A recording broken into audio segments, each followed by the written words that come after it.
गुजरात से आतंकवाद विरोधी दस्ते यानी एटीएस और नारकोटिक्स कंट्रोल ब्यूरो यानी एनसीबी ने ज्वाइंट ऑपरेशन के जरिए 86 किलो ड्रग्स बरामद किया।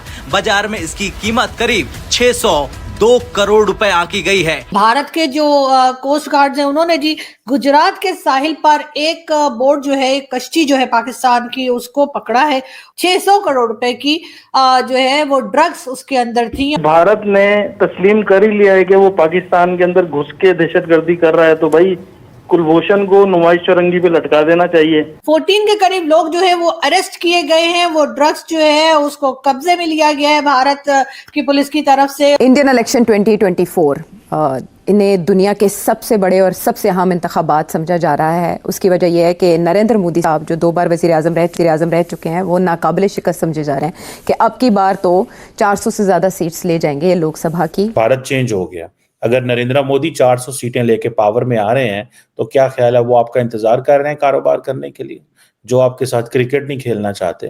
पाकिस्तान में एक वहशत है, वहां पे एक दरिंदगी है कि लोगों को जेल में घुसाओ जो पाकिस्तान की सेना चाहेगी, और ये फिर रोते हैं फलस्तीन के लिए। तुमसे अपने लोग खुश नहीं है और तुम फलस्तीन की बात करते हो, ये भी सब ड्रामा है। इंडिया तरक्की कर रहा है और इंडिया की जो मिलिट्री मॉडर्नाइजेशन है, जो उसके पास न्यूक्लियर कैपेबल बैलिस्टिक मिसाइल्स है, जो मैंने आपको अभी ये MIRV की स्टोरी सुनाई है, तो आप एक तरफ से S-400 भी लेंगे, ड्रोन्स भी लेंगे, सारा कुछ लेंगे। दोस्तों स्वागत है आपका हिंदुस्तान वन में। तो दोस्तों पाकिस्तान के वजीर आजम बात कर रहे हैं कि भारत के साथ ट्रेड चालू किया जाए, लेकिन उसके पहले ही पाकिस्तान के कुछ लोग जो है ट्रेड स्टार्ट कर चुके हैं। दरअसल दोस्तों समुद्र सुरक्षा एजेंसी ने रविवार को कहा कि भारतीय तटरक्षक बल ने एक पाकिस्तानी नाव से 600 करोड़ रुपये मूल्य की 86 किलोग्राम दवाई जब्त की है और गुजरात तट पर जहाज पर सवार 14 लोगों को गिरफ्तार किया है।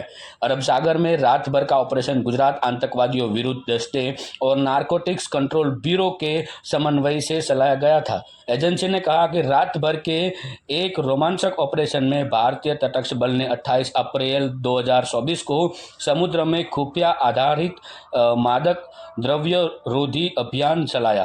पाकिस्तान नाव से 14 चालक दल के साथ 600 करोड़ रुपये मूल्य का लगभग 86 किलोग्राम नशीला पदार्थ पकड़ा गया है।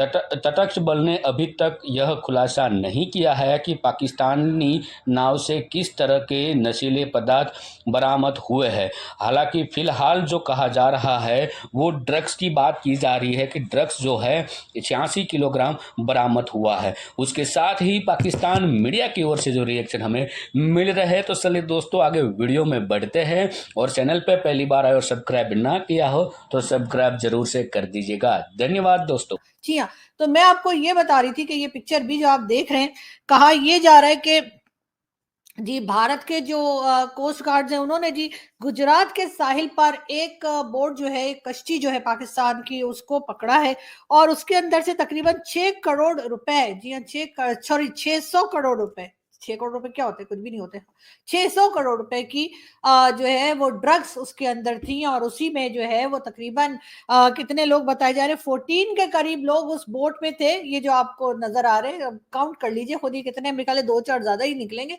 कम नहीं होंगे 14 से। जी हाँ 14 के करीब लोग जो है वो अरेस्ट किए गए हैं। वो ड्रग्स जो है उसको कब्जे में लिया गया है भारत की पुलिस की तरफ से। और अब डिटेल्स देखते हैं कि जैसे जैसे डिटेल्स आएंगे हम आपको बताएंगे। लेकिन भाई पाकिस्तानियों मतलब क्या कर रहे हो, अभी तो हमारी बातचीत ही चल रही थी और आप लोग मतलब ड्रग्स लेके पहुंच भी गए, ड्रग्स ले लो वाले। तो नहीं, ऐसा नहीं होता। अभी इतनी जल्दी आप लोगों ने ड्रग्स लेके नहीं जानी थी, अभी पहले उनको हाँ तो करने दीजिए कि ट्रेड करनी है, और फिर हम सोचेंगे कि हमने क्या भेजना है। लेकिन बस हमारे यहाँ इतने उतावले बैठे हुए ना कि मुझे समझ में नहीं आता कि ये लोग उतावले ज्यादा हैं कि बावले ज्यादा हैं, कि अभी हम डिसाइड नहीं कर पा रहे। भारत से बात करनी है, भारत हमें ओके करेगा तो हम जाएंगे ना कोई चीज लेकर। मतलब जो भी ले जाना है आप लोगों ने, मैं समझ सकती हूँ, लेकिन इतना क्या उतावलापन है कि अभी हमने बात भी नहीं की, अभी हम आपस में ही बातें कर रहे हैं कि नहीं भारत के साथ ट्रेड करनी है, भारत के साथ ट्रेड दोबारा शुरू करना है, भारत के साथ बिजनेस करना है, कि आप लोग जो है वो 600 करोड़ के जो है ड्रग्स लेके पहुंच गए। और वो भी इतने मतलब एक्टिव बैठे हुए थे भारत की तरफ से लोग कि उन्होंने धड़ पकड़ लिया इन लोगों को।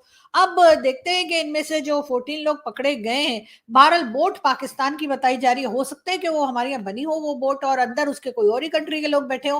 वैसे शक्लों से तो मुझे समझ नहीं आ रही कि ये कौन सी कंट्री के, हो सकता है ऑस्ट्रेलिया या कनाडा या बेल्जियम वगैरह के लोग भी हो सकते हैं जिन्होंने ड्रेस पाकिस्तानी पहना हुआ हो। तो अब हो सकता है, लेकिन खैर ये तो तभी पता लगेगा जब भारत का मीडिया या भारत के लोग हमें थोड़ा एक्सप्लेन करेंगे, बताएंगे कि आखिर ये लोग कौन सी कंट्री के हैं। बोट हमारी होने से ये सामान हमारा नहीं हो जाता। वैसे भी पाकिस्तान में ये आपको मालूम ही होगा कि हमारी परंपरा है कि अगर आपके घर से सोना निकल आए, आपके घर में से अगर हीरे निकल आए या कोई इस तरह का ऑयल निकल आए, तो जी वो सामान जो होता है ना, वो हम कह देते हैं, यानी गवर्नमेंट कह देती है कि वो सब चीजें जो गवर्नमेंट की है। लेकिन अगर आपके घर से ड्रग्स निकल आए, हथियार निकल आए, बॉम्ब निकल आए, तो वो सामान आपका ही होता है। तो अब पता ये करना है कि जो 600 करोड़ की ड्रग्स निकली है और बोट पाकिस्तानी है, तो ये लोग जो है क्या ये भी पाकिस्तानी है या ये किसी और कंट्री के हैं? हो सकता है, मैं जैसे कह रही हूँ कि बहुत से लोगों की शक्लें आपस में मिलती हैं, ये किसी और कंट्री के भी हो सकते हैं। हो सकता है हमसे बोट खरीदी हो इन्होंने और इन्होंने कहा कि क्योंकि इनकी कंट्री में बोट ना बनती हो तो इन्होंने पाकिस्तानियों से कहा कि आप हमें बोट बना के दे दें, तो हमने दे दिया। हम असल में दिल के बहुत अच्छे हैं। हमारा हम लोग जो है ना बहुत लोगों की मदद करने की कोशिश करते हैं। हमें क्या पता भाई, वो उसमें जो है फ्रूट भी ले जा सकते थे, मछलियां भी ले जा सकते थे, कुछ भी ले जा सकते थे, लेकिन अब वो अगर ड्रग्स ले गए तो अब हम क्या करें? हमारा उसमें कोई कसूर नहीं है। तो इसलिए भारत जो है ना वो फौरी तौर पे पाकिस्तान के साथ जो है ना ट्रेड करने के लिए तैयार हो जाए, वरना इस तरह के लोग निकल पड़ेंगे तो आप लोग देख लीजिए कि फिर क्या होगा। खैर कोई बात नहीं, हम आगे बढ़ते हैं जी दूसरी खबर की तरफ। वैसे भी ये न्यूज मुझे अभी भी मिली थी, मैंने कहा चलो आप लोगों को बता दूं। खैर प्राइम मिनिस्टर शहबाज शरीफ साहब जो है वो रियाद में भाषण दे रहे हैं, मतलब दे चुके हैं अभी तक तो, और आप लोगों ने देखा ही होगा, कई लोगों ने टीवी पर देखा होगा। मैंने भी आज सोचा कि आज तो जी मैंने शहबाज शरीफ साहब की तकरीर सुनी लेनी है कि वो उन्होंने क्या बात करनी है। वर्ल्ड इकोनॉमिक फोरम में क्या बात करने लगे हैं शहबाज शरीफ साहब। तो मैंने जी सारे काम हम अपने जैसे साइड पे रख दिया और मैंने कहा बस आज मैंने सिर्फ ये सुनना है कि हमारे प्राइम मिनिस्टर वहां जाके आखिर ऐसी कौन सी बात बताने वाले हैं जिससे कि बाकी कंट्रीज का भी फायदा होगा और हमारा तो खैर होगा ही होगा। तो शहबाज शरीफ साहब ने कहानी कुछ ऐसे शुरू की कि उन्होंने बताया कि जी उनकी कुछ साल पहले उनकी जब तबीयत खराब हुई थी तो वो किसी दूसरी कंट्री में, यानी हो सकता है अमेरिका में या इंग्लैंड में कहीं पे ट्रीटमेंट के लिए गए। वहां जाके उन्होंने कहा कि जी उन्होंने सोचा, मतलब जब वो ट्रीटमेंट के लिए गए तो उन्होंने सोचा कि चलो मैं तो आ गया हूँ, मेरे पास तो पैसा है बहुत ज्यादा, तो पाकिस्तान में कितने लोग ऐसे हैं जो इस तरह के ट्रीटमेंट के लिए बाहर आ सकते हैं या यानी कि बाहर की किसी कंट्री में जा सकते हैं, किसी फॉरेन कंट्री में जा सकते हैं। तो जब उन्होंने ये सोचा तो उनका खुद ही उन्होंने रिप्लाई दिया अपने आप को। उन्होंने कहा कि नहीं ऐसे तो बहुत सारे लोग नहीं है पाकिस्तान में, तो बहुत कम लोग ऐसे हैं जो ऐसा कर सकते हैं। और ये सोचने के बाद शहबाज शरीफ साहब ने जो है वो जब वो वापस आए तो पाकिस्तान आके उन्होंने सोचा कि मैं ऐसे गरीब लोगों के लिए जो कहीं नहीं जा सकते अपने ट्रीटमेंट के लिए, उनके लिए मैं हॉस्पिटल बनाऊंगा।